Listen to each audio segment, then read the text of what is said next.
ഇന്ന് നമുക്ക് ഇതുപോലത്തെ ഒരു ഇയറിംഗ് ഉണ്ടാക്കിയാലോ. അതിന് വേണ്ടിയിട്ട് ഒരു ഗ്ലാസ് ഷീറ്റ് ഞാൻ കട്ട് ചെയ്തെടുത്തിട്ടുണ്ട് കേട്ടോ. ഇതുപോലത്തെ ഒരു സ്കെയിൽ കിട്ടുകയാണെങ്കിൽ നല്ലതാണ് കേട്ടോ. റൗണ്ടൊക്കെ വരച്ചെടുക്കാൻ, ഷേപ്പുകൾ വരയ്ക്കാൻ നമുക്ക് ഷേപ്പ് സ്കെയിൽസൊക്കെ ഇപ്പോൾ എല്ലാ ഷോപ്പിലും ഫാൻസി ഷോപ്പുകളിലൊക്കെ അവൈലബിൾ ആണ് കേട്ടോ. അപ്പോൾ അത് നമുക്ക് ആദ്യം ഇങ്ങനെ രണ്ട് റൗണ്ടായിട്ടുള്ള രണ്ട് അടയാളപ്പെടുത്തി വരച്ചെടുക്കാം. ഓക്കെ, ഇപ്പോൾ നമ്മൾ ഡ്രസ്സൊക്കെ കട്ട് ചെയ്യുന്ന യൂസ് ചെയ്യുന്നതാണ് കേട്ടോ ഈ ഒരു റൗണ്ട് അല്ലെങ്കിൽ ഈ ഒരു സ്കെയിൽ.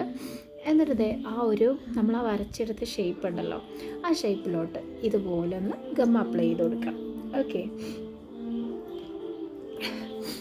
എന്നിട്ട് നമുക്ക് ഇതിലോട്ടാണ് നമ്മൾ A to Z നമ്മുടെ കമ്മൽ ചെയ്യണം കേട്ടോ. ഒന്നും റെഡിമെയ്ഡായിട്ട് എടുക്കുന്നില്ല, എല്ലാം നമ്മൾ A to Z ചെയ്യണം. അപ്പോൾ ആദ്യം തന്നെ നമുക്ക് നമ്മുടെ സ്റ്റോൺ ഒന്ന് സെറ്റ് ചെയ്ത് കൊടുത്താലോ. അപ്പോൾ ആദ്യം തന്നെ നമ്മൾ സ്റ്റോൺ ചെയിൻ വെച്ചിട്ട് ഒന്ന് സെറ്റ് ചെയ്ത് കൊടുക്കുകയാണ് കേട്ടോ. അപ്പോൾ ഇത് നല്ല ഷേപ്പായിട്ട് എല്ലാം നല്ല വൃത്തിയായിട്ട് നല്ല നീറ്റായിട്ട് നല്ല ഫിനിഷിംഗ് ആയിട്ട് ആ ഒരു ഷേപ്പിലോട്ട് എന്ത് ചെയ്യണം, നിങ്ങൾ സെറ്റ് ചെയ്ത് എടുക്കണം. ഓക്കെ, അപ്പോൾ അത് ഞാൻ ആ ഒരു ഭാഗമൊക്കെ നല്ല നീറ്റായിട്ടാണ് ചെയ്യുന്നത്. ആ ഒരു ഭാഗം ഒന്ന് കട്ട് ചെയ്യാതെ നിങ്ങൾക്ക് കാണിക്കുന്നത് തന്നെ എന്തിനാണ്, നിങ്ങൾ ആ ഒരു പോർഷൻ കട്ടാവാതെ കറക്റ്റായിട്ട് ചെയ്യാൻ വേണ്ടിയിട്ടാണ് കേട്ടോ. നല്ല രീതിക്ക് ഷേപ്പ് ചെയ്തെടുക്കണം.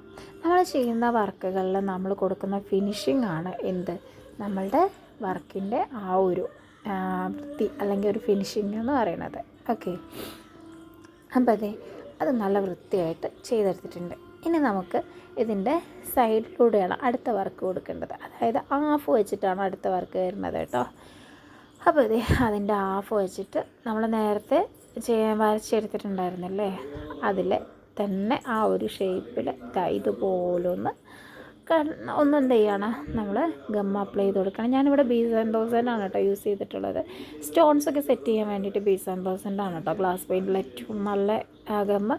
അപ്പോൾ ആ ഒരു പോർഷനിലും ഞാൻ നേരത്തെ ചെയ്ത പോലെ എന്ത് ചെയ്ത് കൊടുത്തു, സ്റ്റോൺ ചെയിൻ ഒന്ന് സെറ്റ് ചെയ്ത് കൊടുത്തു കേട്ടോ.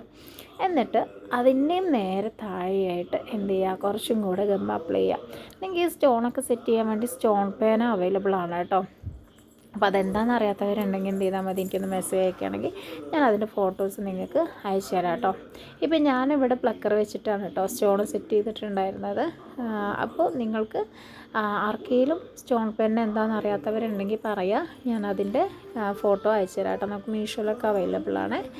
എന്നിട്ട് നമുക്കിതുപോലെ സ്റ്റോൺ വെച്ചിട്ട്, ഇപ്പോൾ ഇത് തന്നെ ഈ ഒരു കുന്തൻ സ്റ്റോൺ തന്നെ യൂസ് ചെയ്യണമെന്നില്ല, നിങ്ങളുടെ കയ്യിൽ ഏതാണ് അവൈലബിൾ ആയിട്ടുള്ളത് അത് വെച്ച് എന്ത് ചെയ്യുക, ഒന്ന് സെറ്റ് ചെയ്ത് ഡിസൈൻ ചെയ്തെടുക്കാം.